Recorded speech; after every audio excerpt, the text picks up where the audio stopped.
All right, welcome to the Andy Rouse YouTube channel, and this is part 2 of Andy Rouse answering some questions that were posted on the Olympus Facebook page. If you want to see part 1, head on over to the Olympus Facebook page and you will see the videos for part 1. Which were a fantastic set of questions. Here, part 2, we have 3 lovely questions that will turn into a long and rambling answers from me that may or may not have absolutely anything to do with the questions at all. So without further ado, let's look at number 1. And I can never remember these things. Stephen Craig via Twitter. Hi Andy, your tiger photo with a dark background. Great shot. Thanks mate, owe you a tenner. How are you isolating the background to that level? Mostly in camera location or post-processing? Thanks. Somebody says thanks before you even answer. Right, here's the picture. Yes, you can see a lovely black background, and that's what we're talking about. How do we get those black backgrounds? Well, I'd like to say that I hold a great big sheet of velvet behind it like you would in the studio. Unfortunately, the tiger wouldn't be too happy about that. I've developed this technique my whole career.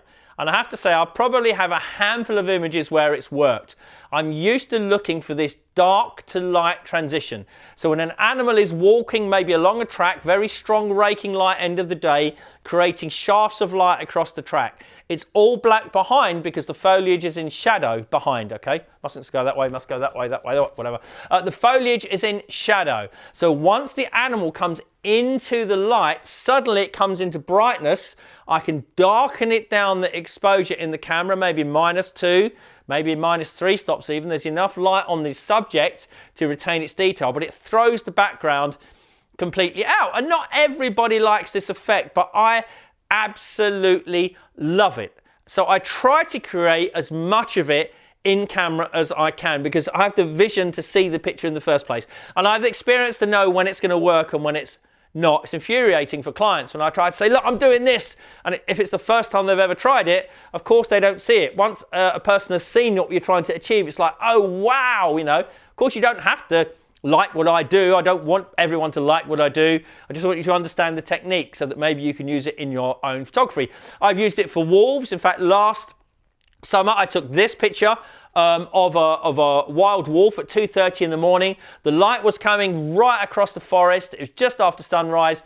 The rest of the forest was in darkness. I thought, you know what? I want to get some atmosphere here. So I darkened it by -2, almost -3 stops, I think. I can't quite remember the values, to create this really moody image. Then that image is very much the raw product. I'll load it into Photoshop, of course, and I will finish it off. It takes me 5 minutes. I'll probably have to use a curve, darken it even more to take that background out. Sometimes I like little dabs of light in the background, so I won't do a lot. But if, of course, I'm darkening the background, I'll darken the animal, which I don't want. So I'll use an adjustment layer in Photoshop just to paint the animal back in. And that's about it. And it'll just take me a little time to get those black effects if I want it. I really try to get the basics right in camera, but of course, you know, when you're making a picture like this, which is quite special, it's half in the camera. Is it half in the camera? It's probably 60% in the camera and 40% on the, look, I'm doing a dance, look, 60% in the camera, 40% the workflow, 60%, 40%. Okay, I get mad. You don't want me doing that. Right, so it's probably, 60% in the camera and 40% on Photoshop, if that's any help to you whatsoever. But it is the seeing of these pictures.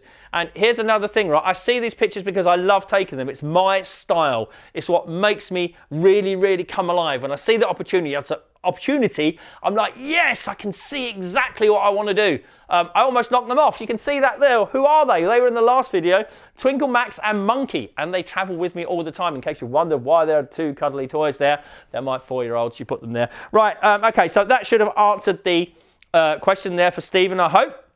John Ashton, again via Twitter. When switching between cameras, do you leave the others switched on or off? Which best aids fast focus? An Olympus camera already on waking up or one previously off? I've seen advocates of both. Okay, I use 3 cameras at once, generally when I'm doing tigers or other stuff. So I have 1 camera on a wide angle, 1 camera on the 40 to 150 2.8, the Olympus, which is 80 to 300 2.8, and 1 camera on the 300 because I want different kinds of shots. I don't want to change lenses. I've lost so many pictures for changing lenses. You just don't bother with it. Yeah, you need identical cameras. You really, really do need these identical cameras to make this work. So I just don't buy that. And also, I've got dusty environments. You're changing lenses and you get dust. I have to say though, right, I've been using Olympus almost a year. I haven't had a single dust spot on my sensor. Not even one dust spot. I saw the Olympus Clean and Check guys and girls that were going to come over from Portugal, and I was like, why? Why are you coming over to clean the cameras? Because they don't get dusty. Well, mine don't anyway. Maybe I've got some special thing on mine, but mine don't get dusty. It's been absolutely amazing, especially for shooting video. I can shoot and not worry about dust spots. I'm just looking to make sure that I haven't gone completely off piece, John. So yeah, so that's the first thing. Do I switch them off? I never switch them off. If you switch off cameras, you've got to switch them on again and you miss the moment. There's been so many times I've come around a corner, there's a tiger doing a handstand, there's a lion posing like this. Time you switch on the camera, they're like, no, I'm not gonna do that again. You've got to have your camera switched on all the time.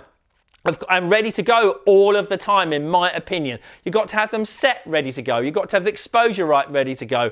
Yeah, I know it's a chore, but it's your job as a photographer. You know, let's not be lazy. Let's get this working absolutely right. So you've got to try and get these things working and set in the camera ready to go. Now, I know that with all mirrorless cameras, there's a battery drain. In fact, all cameras there's a battery drain, but especially with mirrorless cameras, there's a bit of a battery drain. If you leave it on all the time, it's going to drain the batteries. Well, you just have to take that. I would rather have loads of batteries than miss loads of shots, if I'm honest. So I don't worry about stuff like that. I use the 1X a lot. It's got 2 batteries. It warns you when one is depleted, switches over to the next one. That's brilliant. With the Mark III, it's got 1 battery. I just have a whole bag of batteries charged with me, and it takes no time at all to charge them back in the evening. So I always have my camera switched on all the time. And in my opinion, for me, it's worked with the autofocus. I can't really see what the difference is between having it switched off or switched on with the autofocus. I would rather have it switched on all the time, using autofocus effectively. That's the subject of another video, and we're going to do that on my YouTube channel at some time later. So I hope that kind of answers your question, John. Probably not. Oh, second, John's keen. Look, second one. If you could only have one lens on your camera, which would you choose? Right now, I love my 300 f4. I can't show you it because it's on the camera there.